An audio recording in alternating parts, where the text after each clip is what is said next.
Amigos y hermanos, muy buenos días. El Señor les bendiga y les ayude a recordar que una de las pruebas más irrefutables de la resurrección de Cristo es su presentación vivo con las marcas o cicatrices abiertas de las heridas que recibió en su cuerpo. Y ahora palabras de sabiduría. Juan 20:19. Cuando llegó la noche de aquel mismo día, el primero de la semana, estando las puertas cerradas en el lugar donde los discípulos estaban reunidos por miedo de los judíos, vino Jesús y puesto en medio les dijo: paz a vosotros. Mis amados amigos y hermanos, es de mucha alegría para nosotros que nos permitan una vez más llegar hasta ustedes para compartir estos breves minutos de saludable alimento para el alma, rica nutrición para la mente y fresco refrigerio para el espíritu. Aunque María Magdalena fue la primera discípula y el primer ser humano en ver al Señor Jesucristo después de su resurrección, no solo ella tuvo ese privilegio antes y después de su ascensión al Padre. La palabra nos relata de varios encuentros o apariciones del Señor que el doctor Scofield nos facilita el siguiente orden. En el mismo día de su resurrección, la aparición a Magdalena, María Magdalena, Juan 20:14, a las demás mujeres que fueron a llevar especias aromáticas cuando venían del sepulcro y del encuentro con el ángel, Mateo 28:8. A Pedro, probablemente en la tarde, Lucas 24:34, a los discípulos de Emaús hacia el atardecer, Lucas 24:13, a los apóstoles excepto Tomás, en horas de la noche, según Lucas 24:36 y Juan 20:19. En otras ocasiones, a los apóstoles 8 días después, estando ya Tomás presente, según Juan 20:24. En Galilea se apareció a 7 de los discípulos, Juan 21:1-23. En el monte a los apóstoles y 500 hermanos más, Primera de Corintios 15:6. A Santiago, según Primera de Corintios 15:7. A los 11 apóstoles, Mateo 28:16 y Hechos 1:3-12, antes de su ascensión. A Pablo cerca de Damasco, Hechos 9:3-6, y en el templo, Hechos 22:17, así como a Esteban en su muerte, Hechos 7:55, y finalmente a Juan en la isla de Patmos, Apocalipsis 1:10-19.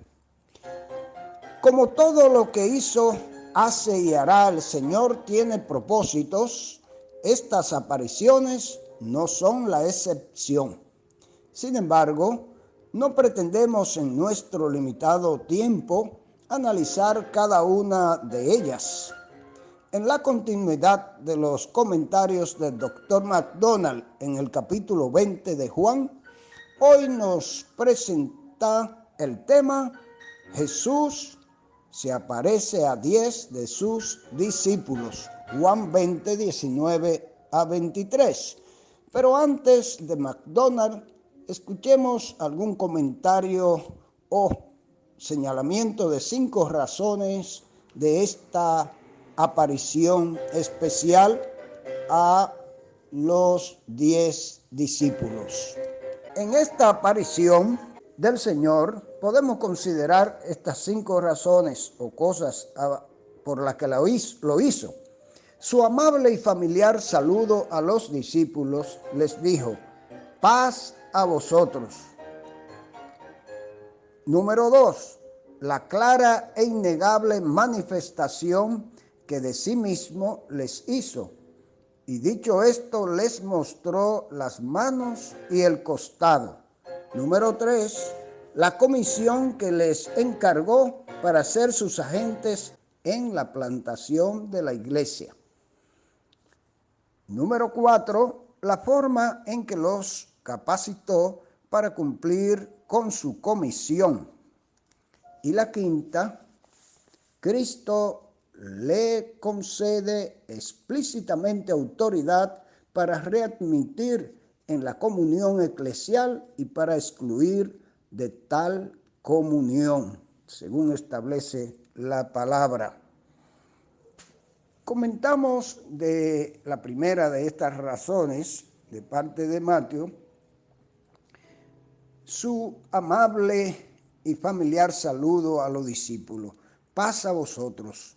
La frase era común, saludo entre los judíos, pero ahora adquiría un relieve peculiar.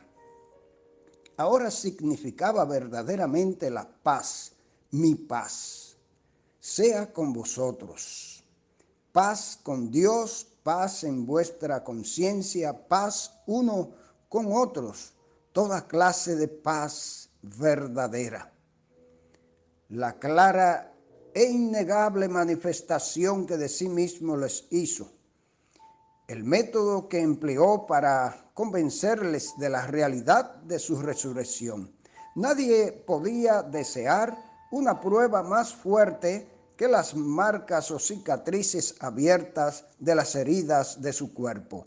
Estas marcas quedaron en su cuerpo después de su resurrección como pruebas irrefutables de ella y para ser garantía de su intercesión en el cielo a nuestro favor. Gloria al Señor.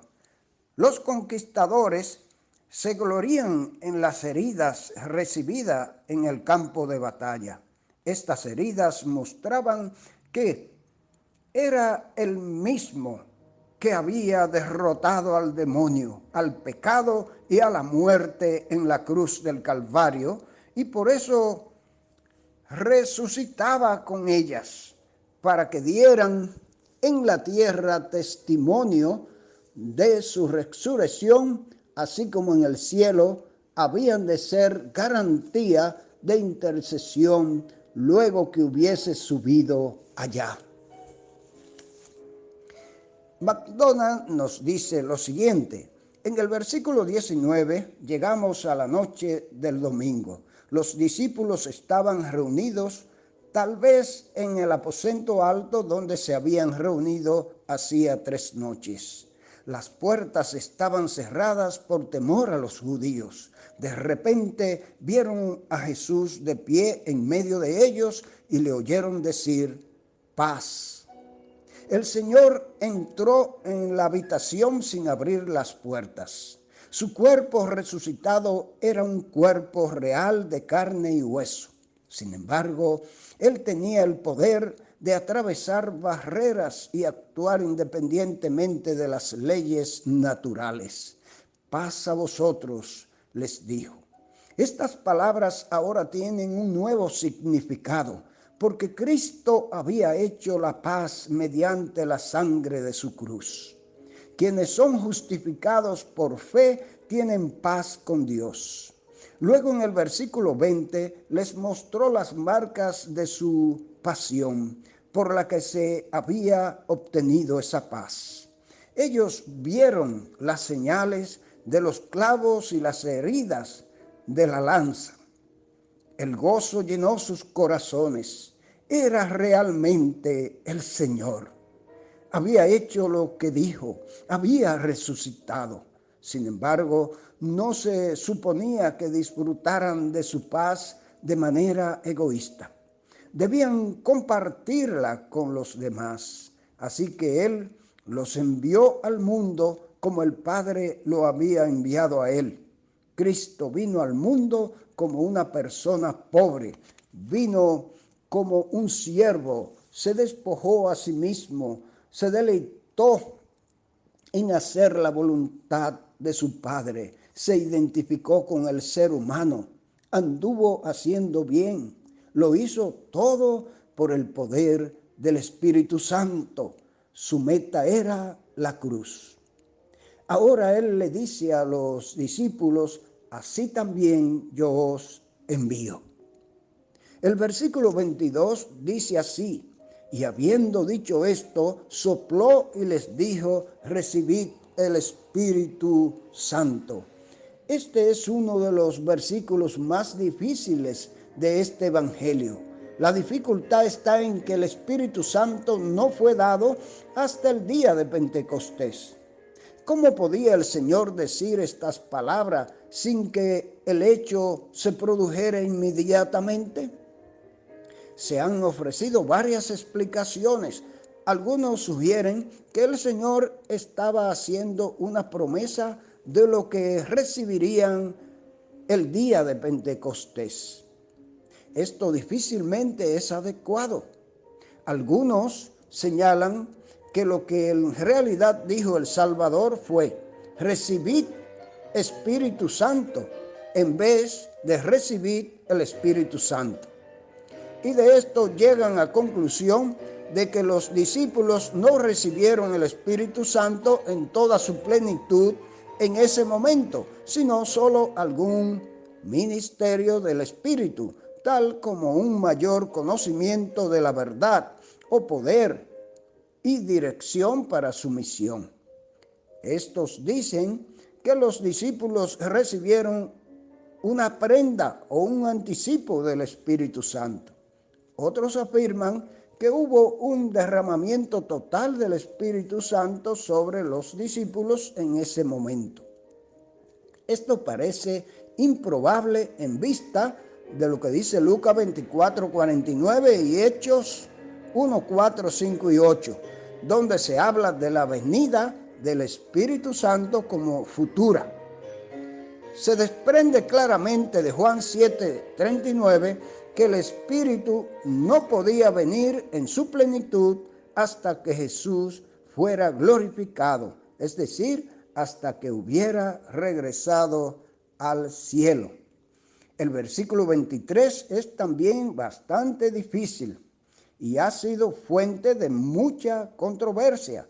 Una opinión es que Jesús en realidad le dio a sus apóstoles y sus supuestos sucesores el poder de perdonar o retener los pecados. Esto contradice completamente la enseñanza de la Biblia de que solo Dios puede perdonar los pecados. Una segunda posición es que el poder prometido y la autoridad dada está en conexión con la predicación del Evangelio, que anuncia en qué términos los pecados serían perdonados y que si no se aceptan estos términos, los pecados serían retenidos.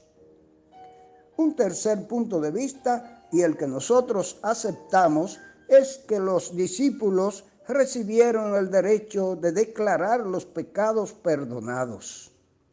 Por ejemplo, los discípulos van predicando el Evangelio. Algunas personas se arrepienten de sus pecados y reciben al Señor Jesús. Los discípulos están autorizados para decirles que sus pecados habían sido perdonados, basados en lo que dice la palabra. Otros rehusaban arrepentirse y no creían en Cristo. Los discípulos les podían decir que sus pecados no habían sido perdonados por lo que dice la palabra de Dios. Ten en cuenta también que el Señor dio a los discípulos una autoridad especial para tratar con ciertos pecados. Pedro usó este poder en Hechos 5:1 al 11 y resultó la muerte de Ananías y Zafira. Se ve a Pablo reteniendo el pecado de un malhechor en 1 Corintios 5:3 al 5 y 12 al 13. y remitiendo el mismo pecado en 2 de Corintios 2, 4 al 8. En estos casos se perdona el castigo de estos pecados en esta vida. No que lo puede perdonar un hombre ni lo perdonaban los apóstoles, sino lo que enseña o dice la autoridad, que es la Biblia. El único que puede perdonar pecados es Dios. Que el Señor nos dé entendimiento, mis amados amigos y hermanos, acerca de estos versículos que a veces son difíciles de interpretar. Y más, la palabra nos dice que aquellas cosas que no entendamos aquí, las entenderemos un día. Muy pronto estaremos con el Señor. Y qué hermoso, qué importante, qué glorioso, qué gozoso, que Él nos aclarará todas las cosas. Dios les bendiga.